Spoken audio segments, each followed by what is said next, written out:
The Protestant Reformers correctly distinguished three elements in saving faith.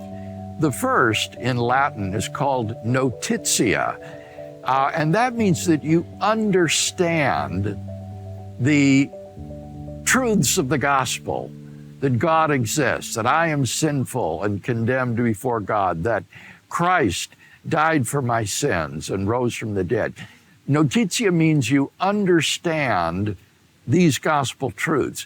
The second element of saving faith is assensus, and that means to give one's assent to these truths. You not only understand them, but you believe them, you assent to them, and that involves propositional faith. You believe certain propositions to be true, like that Jesus died for my sins.